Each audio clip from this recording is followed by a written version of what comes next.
Zombies don't start their takeover in the streets. They start in the triage lines of your local hospital. You have maybe 4 hours before these medical centers turn into vertical tombs. And today, we're ranking 5 reasons a hospital is the single worst place to be when the world breaks.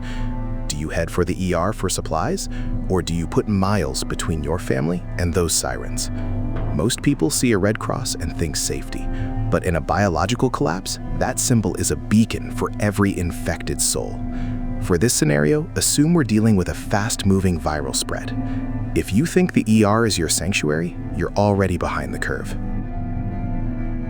Number 5, limited perimeter control. You think a hospital is a fortress because it has security guards. In reality, a modern hospital is a sieve designed for maximum accessibility, not tactical defense. Most regional centers have over 20 entry points, loading docks, ambulance bays, and staff side doors. During the first few hours of a zombie outbreak, those doors stay unlocked to let the wounded in. This is a fatal flaw.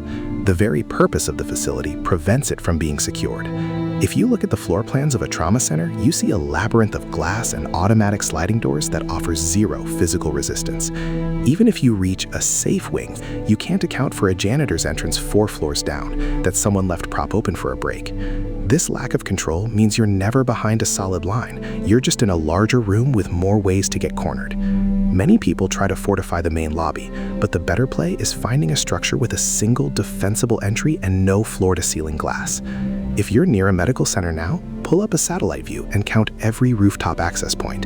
You'll see the problem. This unpredictability is amplified by the constant sensory overload of the building itself. Number 4, noise pollution. In a quiet world, noise is a dinner bell. A hospital is one of the loudest environments on the planet.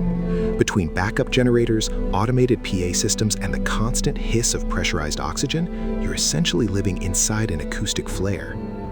You can't hear a door opening or a window breaking 2 rooms away because the mechanical hum of the HVAC system masks the sound of approaching threats. Most people underestimate how much they rely on their ears until those ears are neutralized by industrial machinery. When the power fluctuates, alarms often default to a high-pitched mode that can't be turned off without a technician. That noise doesn't just attract zombies from the street, it also pins you down. You can't communicate in a whisper if you have to shout over a ventilation fan. This creates a massive information lag, where a breach could happen and you won't know it until the threat is in the doorway. Most people try to hide in the utility rooms, but you're better off seeking acoustic transparency, places where you can hear a footstep from 50 feet away. If you find yourself in a loud environment tonight, practice hand signals for stop and move so you don't have to use your voice. Noise levels correlate with your inability to detect breaches, but even if you hear the threat, the layout might trap you because noise masks the sound of magnetic locks engaging throughout the wing. Number 3, the lockdown paradox. When a hospital realizes it's under threat, it triggers a lockdown. You think this keeps the monsters out, but the reality is it often traps survivors in with the very thing they're running from. Modern hospitals use magnetic locks. When the grid takes a hit or the system glitches, those doors can fail secure, meaning they stay locked and require an override code you don't have. You end up in a pressurized hallway with no secondary exit. The real cost here is your mobility. You trade your ability to run for a thin layer of magnetic protection that can be bypassed by anyone with a lost staff ID card. We see this in every urban disaster. People retreat into secure wards only to find that fire exits are chained or elevators are dead. This architectural trap makes hospitals less viable than a standard warehouse.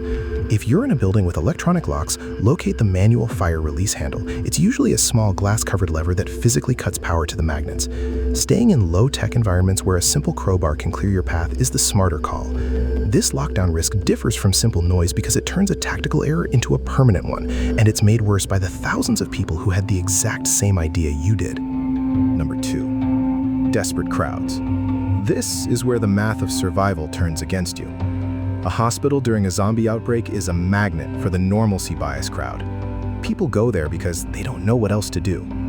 You aren't just competing with the infected, you're competing with 3,000 terrified, uninfected people fighting for the same limited resources and exits. This creates a buffer failure. Usually, you want a buffer between you and the threat. In a hospital, the buffer is made of human beings who are screaming, pushing, and blocking the hallways you need for escape. Most people assume a crowd provides safety in numbers, but in a confined space, a crowd is just a slow-moving obstacle that attracts predators. When the first person in that lobby turns, the stampede will kill more people than the virus will. The sheer volume of traffic makes a medical center significantly more dangerous than a suburban clinic or a pharmacy. If you see a crowd forming at a gate, turn around immediately. You're better off being where the people aren't, even if that place looks less official. If you're stuck in a crowd right now, keep your back to a wall and move laterally toward the edges, never the center. Desperate crowds remove your choice, leading us to the most lethal reason hospitals are a trap. Number 1. Infection ground zero. This is the unforgivable reality. A hospital is where the zombies go first. It is the primary collection point for every sick person in the initial stages of the collapse. Long before the public knows there's an apocalypse, ambulances are already bringing the first biters directly into the heart of the building. You're walking into the belly of the beast.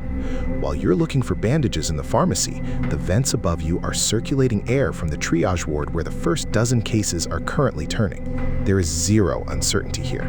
The infection is already inside the house.